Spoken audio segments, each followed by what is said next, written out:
দাজ্জালের জন্ম এখন নয়, বহু আগে হয়েছে। এমনকি রাসূলের জামানায়ও দাজ্জাল ছিল। রাসূলের জামানায় কিছু সাহাবীরা দাজ্জালকে নিজের চোখে দেখেছেন, দাজ্জালের সাথে তারা কথাও বলেছেন।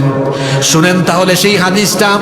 একজন মহিলা সাহাবী এই হাদিসটি বর্ণনা করেছেন, তার নাম হলো ফাতিমা বিনতে কাইস রাদিয়াল্লাহু আনহা। তিনি বলছেন, ফজরের আজান আমি শুনলাম। ফজরের আজান শোনার পরে আমি মসজিদে নববীতে আল্লাহর নবীর ইমামতিতে আল্লাহর নবীর পিছনে নামাজ আদায়ের জন্য মসজিদে নববীর উদ্দেশ্যে আমি পথ চলা আরম্ভ করলাম। মসজিদে নববীতে আমি হাজির হলাম, আল্লাহর নবীর ইমামতিতে আমি ফজরের নামাজ আদায় করলাম। এই মহিলা সাহাবী ফাতিমা বিনতে কাইস রাদিয়াল্লাহু আনহা বলছেন, আমি মহিলাদের কাতারের একেবারে সামনের কাতারে দাঁড়িয়ে আল্লাহর নবীর ইমামতিতে নামাজ আদায় করলাম। নামাজ কমপ্লিট হলো। নামাজ শেষ হওয়ার পরে আল্লাহর নবী সালাম ফিরিয়ে সাথে সাথে দাঁড়িয়ে গেলেন। সকল সাহাবীদেরকে লক্ষ্য করে বললেন, ও আমার সাহাবীরা, কেউ নিজেদের জায়গা থেকে উঠো না, গুরুত্বপূর্ণ কথা আমি তোমাদের সাথে শেয়ার করব। সকল সাহাবীরা বসে বললেন। আল্লাহর নবী বক্তৃতা আরম্ভ করলেন। আল্লাহর নবী বললেন, তামিম দারি, নামটা মনে রাখবেন, তামিম দারি। আল্লাহর নবী বললেন, তামিম দারি এতদিন খ্রিস্টান ছিল, সে আমার কাছে এসে ইসলাম গ্রহণ করেছে, কালেমা পড়ে মুসলমান হয়ে গিয়েছে। তামিম দারি আমাকে দাজ্জাল সম্পর্কে এমন খবর দিয়েছে, আমি তোমাদেরকে দাজ্জালের ব্যাপারে যা শেয়ার করব তার বক্তব্যের সাথে তা সিমিলার হয়ে যাওয়ার কারণে আমি দাজ্জাল সম্পর্কে তার বলা কথাগুলো তোমাদের সামনে তুলে ধরব। আল্লাহর নবী বললেন, তামিম দারি লাখাম এবং জুজাম গোত্রের 30 জন সাথী নিয়ে সাগর পথে নৌ ভ্রমণে বের হয়েছিল। তারা একটি জাহাজে আরোহণ করলো। যখন তারা নৌ ভ্রমণে বের হলো, এমন একটি সামুদ্রিক ঝড়ের কবলে তারা পড়ে গেল। সাগরের উত্তাল তরঙ্গমালায় তারা সামুদ্রিক ঝড়ের কবলে পড়ে হারিয়ে গেল, পথ হারিয়ে ফেললো। একদিন আর 2 দিন নয়, একটানা 30 দিন তারা সাগরে পথ হারিয়ে চলতে লাগলো। জোরে বলেন তো কয় মাস? মনোযোগ আছে, কয় মাস? 1 মাস ব্যাপী তারা পথ চলতে লাগলো। 1 মাস পরে তারা একটা অচেনা অজানা নীরব দ্বীপে তাদের জাহাজ গিয়ে নোঙ্গর করলো। সেই অচেনা অজানা নীরব দ্বীপে তারা সবাই নামলেন। নামার পরে দেখলেন কোনো মানুষজন নাই। আচ্ছা, কোথাও আপনি গিয়েছেন, যাওয়ার পরে দেখলেন কোথাও কোনো লোকজন নাই, কোথাও কোনো মানুষজন নাই, বলেন তো ভয় লাগবে কি লাগবে না? তারা ভীত বিহ্বল হয়ে গেলেন। ভয়ে ভয়ে ভয়ে ভয়ে সামনে আগালেন। আগাতে আগাতে তারা এক বিভৎস প্রাণী দেখলেন, এমন একটা জন্তু দেখলেন, তার গায়ে এত বেশি লোম ছিল। অতিরিক্ত পরিমাণ লোম থাকার কারণে এই প্রাণীর সামনের অংশ কোনটা, পেছনের অংশ কোনটা, কোনোটাই বোঝা যায় না। তারা ভীত হয়ে জিজ্ঞেস করলেন, মান আনতা, তুমি কে? সে তখন জবাব দিল, আনাল জাসসাসা, আমি হচ্ছি গুপ্তচর, আমি হলাম গোয়েন্দা।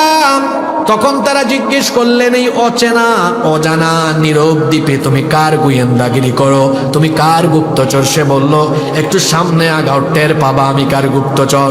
তারা আরো ভীত হয়ে গেলেন, সামনের দিকে পা বাড়ালেন।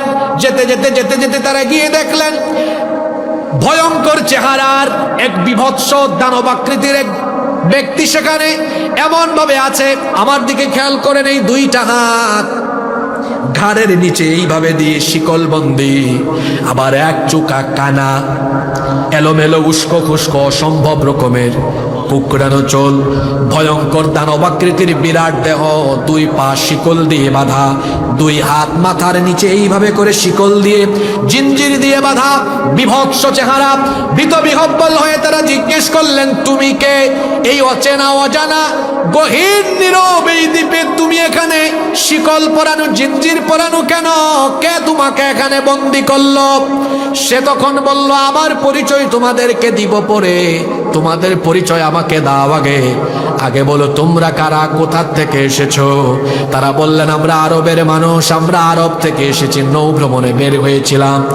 আমরা সামুদ্রিক ঝড়ের কবলে পড়ে পথ হারিয়ে ফেলায় 1 মাস সাগরে পথ চলতে চলতে নীরব অচেনা অজানা এই দ্বীপে এসে আমাদের জাহাজ নোঙর করেছে, এখানে আমরা আজকেই নামলাম, আমরা আরবের মানুষ। সে তখন বলল, তোমরা যেহেতু আরবের মানুষ, আমাকে আগে বলো তো আরবে একজন নবী আসার কথা, তার আগমন আগমন হয়েছে নাকি? তারা বলল হ্যাঁ, তার আগমন হয়েছে। সে জিজ্ঞেস করলো তিনি এখন কোথায় আছেন?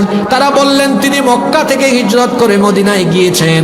সে জিজ্ঞেস করলো কাফিরদের সাথে তার কি কোনো যুদ্ধ হয়েছে নাকি? তারা বললেন হ্যাঁ, কিছুদিন আগে বদরের যুদ্ধ হয়েছে। সে জিজ্ঞেস করলো কারা বিজয়ী হয়েছে? তারা বললেন মুহাম্মাদুর রাসূলুল্লাহ, আমরা বলি সাল্লাল্লাহু আলাইহি ওয়াসাল্লাম এবং তার সাহাবীরা বিজয়ী হয়েছেন। সে বলল হ্যাঁ, এমনটাই তো হওয়ার কথা, তার সাথীরা দুনিয়া আখিরাতে কল্যাণ প্রাপ্ত হবে। তারা জিজ্ঞেস করলো ও মিয়া, আমাদের পরিচয় এত জানতেছো, তোমার পরিচয় দাও না কেন?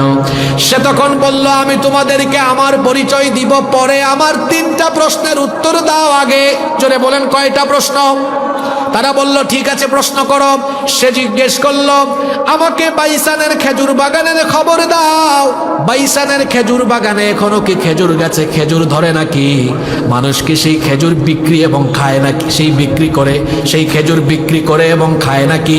2 নাম্বার প্রশ্ন করলো আমাকে জুগারের ঝর্ণার খবর দাও, সেই ঝর্ণায় পানি আছে নাকি? 3 নাম্বার প্রশ্ন করলো তাবারিয়া উপসাগরের পানি আছে নাকি? এই 3টা প্রশ্ন করলো। তারা 3টা প্রশ্নের জবাব দিলেন। তারা বললেন 1 নাম্বার বাইসানের খেজুর বাগানে এখনো খেজুর গাছে খেজুর ধরে।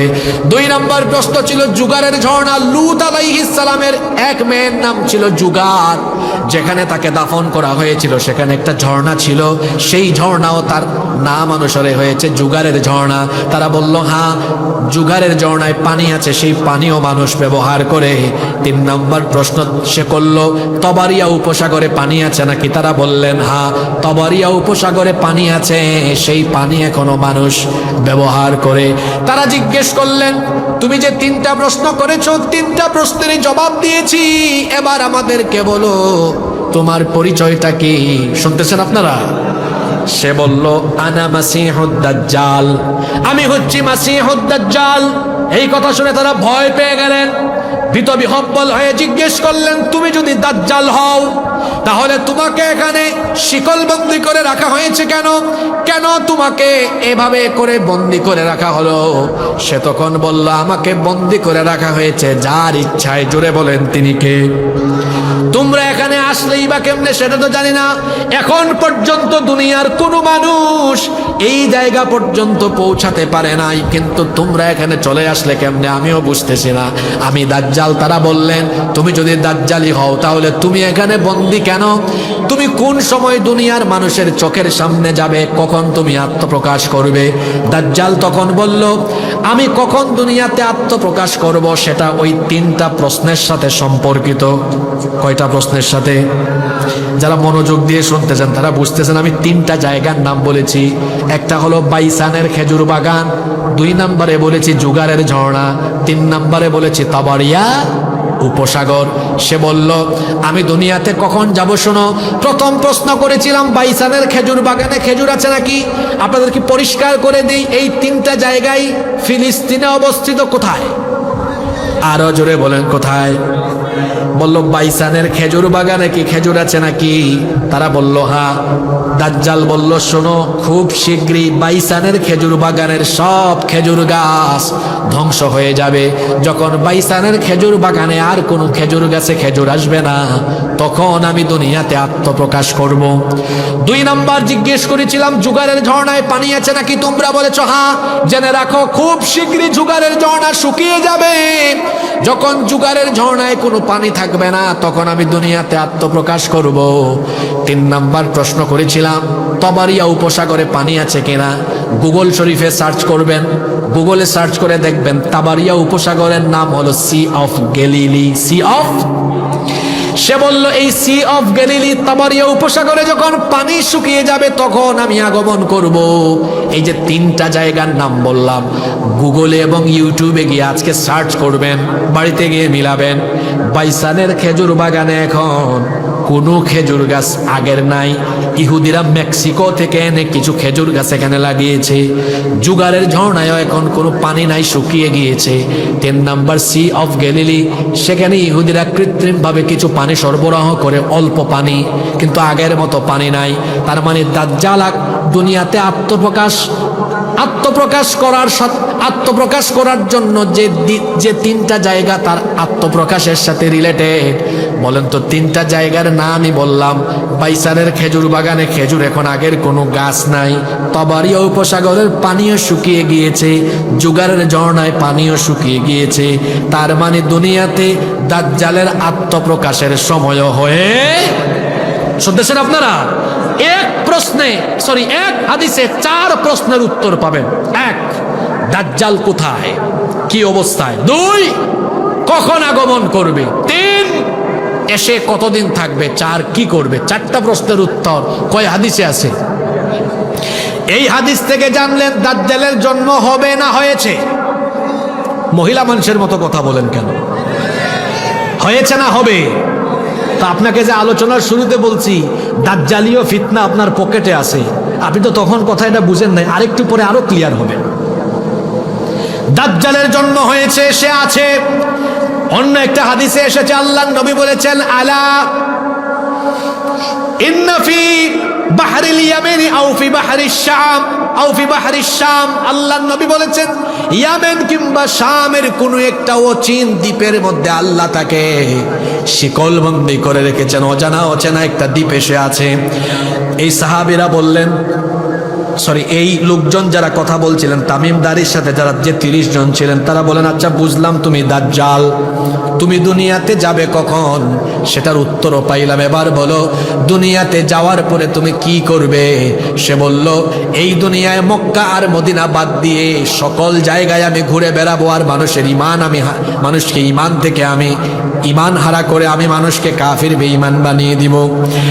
তারা প্রশ্ন করলেন দুনিয়াতে যাওয়ার পরে তুমি কতদিন থাকবে? দাজ্জাল বলল আমি দুনিয়াতে থাকবো 40 দিন। কথা বুঝে থাকলে বলেন কতদিন? তবে স্বাভাবিক 40 দিনের মতো নয়, দাজ্জালের প্রথম দিনটা হবে 1 বছরের সমান। জোরে বলেন কয় বছরের সমান? দ্বিতীয় দিনটা হবে 1 মাসের সমান, তৃতীয় দিনটা হবে 1 সপ্তাহের সমান। বাকি থাকলো কতদিন? তো গুরুস্থানে ওয়াজে বসছি। দাজ্জাল এসে দুনিয়ায় 40 দিন থাকবে।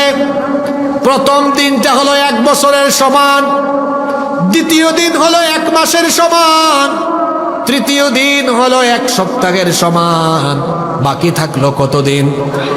এই 37 দিন হবে স্বাভাবিক দিনের মতো। দাজ্জাল এভাবে এসে দুনিয়াব্যাপী ফিতনা চালাবে। এই দাজ্জাল দুনিয়ায় যখন আসবে দাজ্জালের অনুসারী হবে ইহুদিরা। জুড়ে বলেন কারা? দাজ্জাল আসার পরে ইহুদিরা তাকে প্রত্যক্ষভাবে সহযোগিতা করবে। ইহুদিরা হবে দাজ্জালের সেনাবাহিনী। আর দাজ্জাল দুনিয়াতে আত্মপ্রকাশের আগে তার দাজ্জালীয় ফিতনা চালানোর জন্য ইহুদিদেরকে দায়িত্ব দিয়েছে। এই ইহুদিরা দাজ্জালীয় ফিতনা প্রত্যেকটা মানুষের কাছে ঘরে ঘরে পৌঁছে দিয়েছে। এই দাজ্জালকে সাপোর্ট করবে, সহযোগিতা করবে এই ইহুদিরা। এই ইহুদিরা দাজ্জালের আত্মপ্রকাশের আগে দাজ্জালীয় কাজ আঞ্জাম দিবে। আবার এই দাজ্জাল তাকে হত্যা করার জন্য আল্লাহ তাআলা একজন নবীকে পাঠাবেন। একজন নবীর কোনো ইন্তেকাল হয় নাই, তিনি মারা যান নাই। বলেন তো সেই নবীর নাম কি? ঈসা নবীর এখনো ইন্তেকাল হয় নাই, তিনি এখনো মারা যান নাই। যদিও খ্রিস্টানদের আকীদা হলো তারা ঈসা নবীকে শুলে চড়িয়ে হত্যা করেছে, কিন্তু তারা যাকে শুলে চড়িয়ে হত্যা করেছে তিনি ঈসা ছিলেন না, তিনি ছিলেন মিস্টার মিসা। তিনি ঈসা ছিলেন না, তিনি ছিলেন কি? মিসা। তারা যখন ঈসা আলাইহিস সালামকে হত্যা করার জন্য ঘরের চারপাশে ঘিরে ফেললো, আল্লাহ তাআলা তখন ঈসা নবীকে আসমানে উঠায় হেফাজত করলেন। আল্লাহু আকবার। এরা ঘরের ভিতরে ঢুকলো, ঢুকার পরে তারা ঈসা নবীকে খুঁজে ঈসা নবীকে পায় না। যে সৈন্যরা ওই ঘরে ঢুকেছিল এদেরই মধ্যে একজন সৈন্যকে আল্লাহ ঈসা নবীর সুরত দিয়ে দিলেন। এটা আল্লাহর জন্য কঠিন না সহজ? আরো জোরে বলেন কঠিন না সহজ? একজন সৈন্যকে ঈসা নবীর আকার আকৃতি দেওয়া হলো, বাকিরা এর ধরল, এই তো ঈসা পেয়েছি, এর ধরো। সে বলে তোমরা আমাকে ধরছো কেন? আমি তো ঈসা না, আমি মিসা। তারা বলে না তুই ঈসা। সে বলে না আমি মিসা। তারা বলে না তুই আসলে ঈসা, তুই ঈসা না হলে তোর চেহারা ঈসার মতো কেন? আসলে তার চেহারাকে ঈসা নবীর মতো বানিয়ে দিয়েছেন কে? তাকে ধরে নিয়ে তারা শুলে চড়িয়ে হত্যা করেছে। কিন্তু আল্লাহর কোরআন আমাদেরকে বলে তারা যাকে যাকে হত্যা করেছে তিনি ঈসা আলাইহিস সালাম ছিলেন না, তাকে আসমানে উঠায়া হেফাজত করেছেন কে? তিনি দুনিয়াতে আসবেন, দাজ্জাল দুনিয়াতে আসার পরে দাজ্জালকে কতল করার জন্য সিরিয়ার দামেস্কের পূর্ব দিকের সাদা গম্বুজওয়ালা একটা মসজিদে ফজরের নামাজের সময় ইমাম মাহদী আলাইহিস সালাম একামতের সময় তিনি যখন মেহরাবে নামাজে ইমামতির জন্য আগাবেন, এমন সময় ওই পূর্ব দিকের সিরিয়ার পূর্ব দিকের সাদা গম্বুজওয়ালা সেই মসজিদের দুইজন ফেরেশতার কাঁধের উপরে ভর করে ঈসা নবী দুনিয়াতে অবতরণ করবেন। ইমাম মাহদী আলাইহিস সালাম তাকে দেখেই চিনে ফেলবেন, বলবেন আসেন আপনি ইমামতি করেন। তিনি বলবেন না, আমি ইমামতির জন্য দুনিয়াতে আসি না, এখানে আপনার ইমামতির জন্য দাঁড়ানোর জন্য আসি না, আমি এসেছি এক মহান দায়িত্ব নিয়ে, আমি মুক্তাদি হব, আপনি ইমামতি করেন। নামাজ অনুষ্ঠিত হবে। নামাজ অনুষ্ঠিত হওয়ার পরে ঈসা নবী ইমাম মাহদীকে পাশে রেখে ভাষণ দিবেন, বক্তব্য দিবেন যে আল্লাহ তাআলা আমাকে পাঠিয়েছেন দাজ্জালকে কতল করার জন্য। সুবহানাল্লাহ পড়বেন না? দুইটা দল, খেয়াল করে শুনেন, আমরা কিন্তু আলোচনার একদম এমন গভীরে ঢুকছি, এখন বর্তমান দুনিয়ার সমসাময়িক ইস্যু ঢুকে যাবে। মনোযোগ আছে তো সবার? দুইটা দল, এই উম্মতের দুইটা দলকে আল্লাহ তাআলা জাহান্নাম থেকে মুক্তি দিবেন এবং বিনা হিসাবে বিনা বিচারে আল্লাহ তাদেরকে জান্নাত দিয়ে দিবেন। কয়টা দল? খেয়াল করে হাদিসটা শুনেন, নাসাই শরীফে হাদিসটি এসেছে, সাউবান রাদিয়াল্লাহু আনহু হাদিসটি বর্ণনা করেছেন। আল্লাহর নবী বলেছেন, ইসাবাতানি মিন উম্মতি আহরাজাহুমাল্লাহু মিনান নার। আল্লাহর নবী বলেছেন, আমার উম্মতের দুটি দলকে আল্লাহ তাআলা জাহান্নাম থেকে মুক্তি দিয়েছেন, আল্লাহ তাদেরকে জান্নাত দিবেন। সুবহানাল্লাহ। দেখেন তো এই দুই দলে যাওয়ার সুযোগ আছে কিনা, হাদিসটা ভালো করে শুনেন। আল্লাহর নবী বললেন, প্রথম দল হলো ইসাবাতুন তাগজুল হিন্দ, যারা হিন্দুস্তানের বিরুদ্ধে যুদ্ধে অংশ নিবে। খেয়াল করে শুনেন তো, আল্লাহর নবী বলেছেন যারা এক নাম্বার দল হলো যারা হিন্দুস্তানের বিরুদ্ধে যুদ্ধে অংশ, কার বিরুদ্ধে? জোরে বলেন তো। তার মানে ১৫০০ বছর আগে আল্লাহর নবী জানতেন হিন্দুস্তানে একটা কি হবে। জোরে বলেন কি হবে? হিন্দুস্তান চিনেন না তো আপনারা? হিন্দুস্তান কি চিনেন আপনারা? তার মানে ১৫০০ বছর আগে নবীজি বলেছেন কিয়ামতের আগে হিন্দুস্তানে একটি যুদ্ধ হবে, যেটার নাম হবে গাজওয়াতুল, জোরে বলেন গাজওয়াতুল হিন্দ। এই যুদ্ধে শহীদ হওয়া না, হাদিসের ভাষা শুনেন, শহীদ হওয়া না, এই যুদ্ধে অংশগ্রহণ করলেই আল্লাহ বিনা বিচারে বিনা হিসাবে জান্নাত দিবেন। আর দুই নম্বর দল হলো ওয়াইসাবাতুন তাকুনু মা ঈসা ইবনে মারইয়াম আলাইহিস সালাম।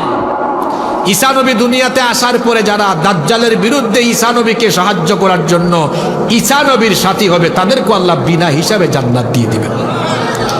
হাদিস বুঝে থাকলে বলেন তো, এখানে আমরা যারা আছি এই দুই দলে যাওয়ার পরিস্থিতি আমাদের জীবনে আসার সম্ভাবনা আছে না নাই? কারণ এই দুইটা ঘটনা পৃথিবীতে ঘটে গিয়েছে না ঘটবে? জোরে বলেন, ঘটে গিয়েছে না ঘটবে? একটা হলো কি হিন্দুস্তানের বিরুদ্ধে যুদ্ধে অংশ নেওয়া।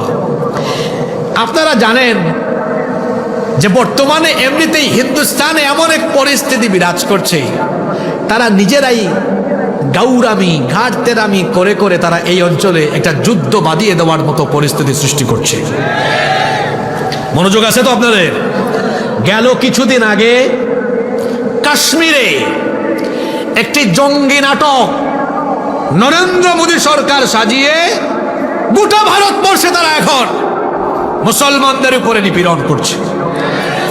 এই ঘটনাকে কেন্দ্র করে পাকিস্তান আর ভারতের মধ্যে এখন যুদ্ধাবস্থা বিরাজ করছে, থমথমে পরিস্থিতি। যে কোনো মুহূর্তে ভারত আর পাকিস্তানের মধ্যকার যুদ্ধ শুরু হয়ে যেতে পারে।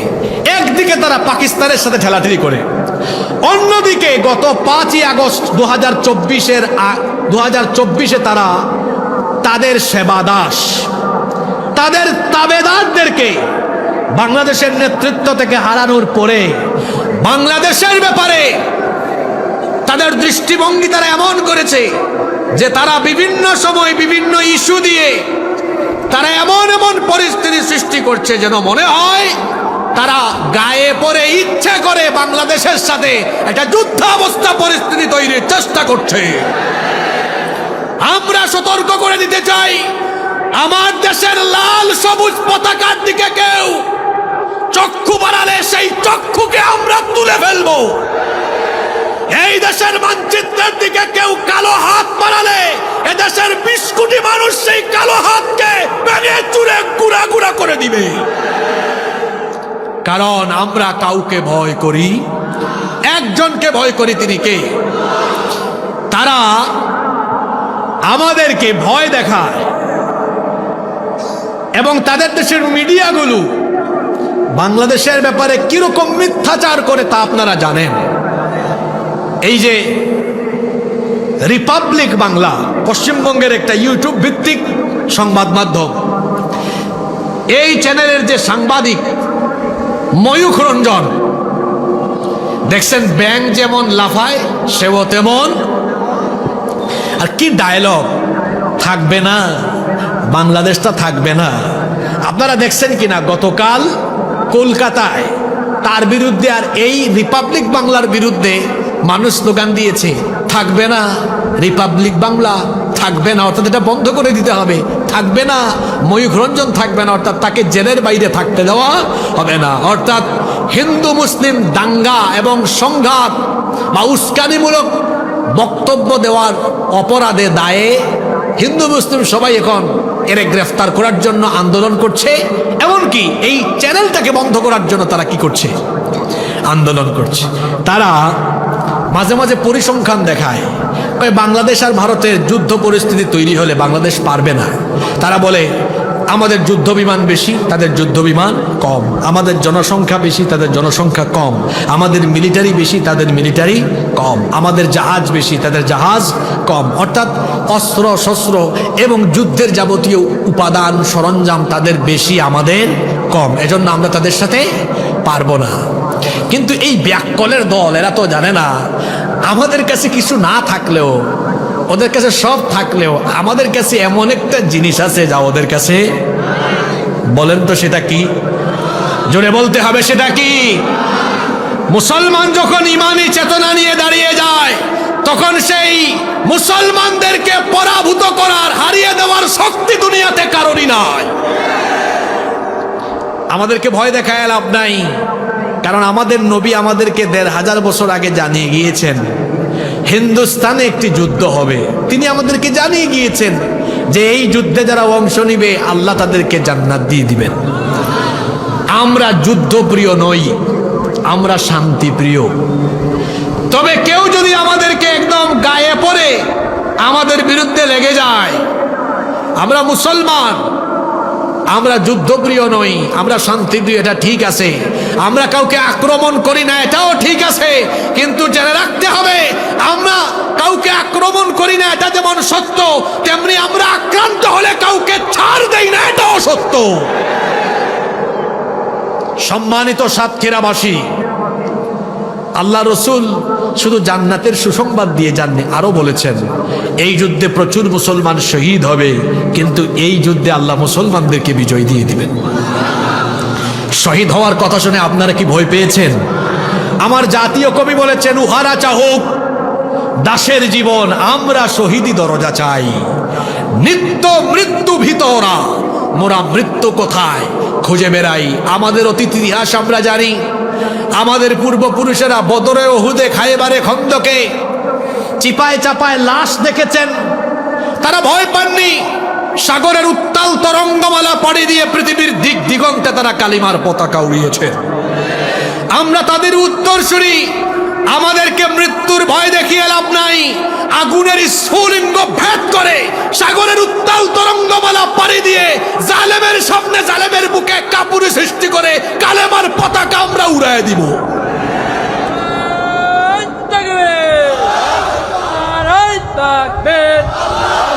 ইসলামের শত্রুরা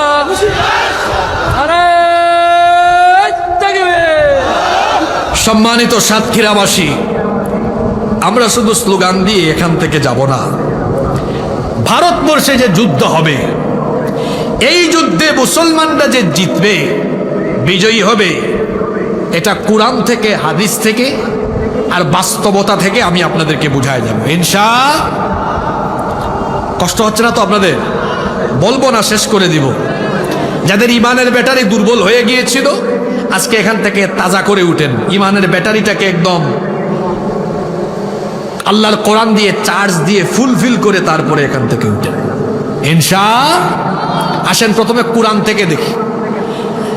আপনারা বাড়িতে গিয়ে আল্লাহর কোরআনের 8 নম্বর সূরা, সূরা আনফালের 64 নম্বর আয়াত, 65 নম্বর আয়াত পড়বেন। কোন সূরা? সবাই বলেন, যাদের ইমানের ব্যাটারি দুর্বল পড়েন, বলেন কোন সূরা? কত নাম্বার? আয়াত নাম্বার 65। কত নাম্বার? দেখেন তো আল্লাহ কি বলতেছেন। আল্লাহ তাআলা বলছেন, ইয়া আইয়ুহান নাবিয়্যু হাসবুকাল্লাহু ওয়া মান ইত্তাবাআকা মিনাল মুমিনিন। হে নবী, আপনি এবং আপনার অনুসারী মুমিনদের জন্য আল্লাহ যথেষ্ট। বলেন তো মুমিনদের জন্য যথেষ্ট কে? মুমিনদের সাথে আছেন কে? এরপরে আল্লাহ তাআলা বলছেন, ইয়া আইয়ুহান নাবিয়্যু হাররিদিল মুমিনিনা আলাল কিতাল। হে নবী, মুমিনদেরকে যুদ্ধের ব্যাপারে আপনি উৎসাহিত করেন। তাদের ভয় পাওয়ার কোনো কারণ নাই। তার কারণ হলো তারা যখন যুদ্ধে অবতীর্ণ হয়, তখন আমি আল্লাহ তাদের শক্তি কেমন করে বাড়িয়ে দিই। আল্লাহ বলছেন, ইয়াকুম মিনকুম 20 সাবিরুনা ইয়াগলিবু মিআতাইন।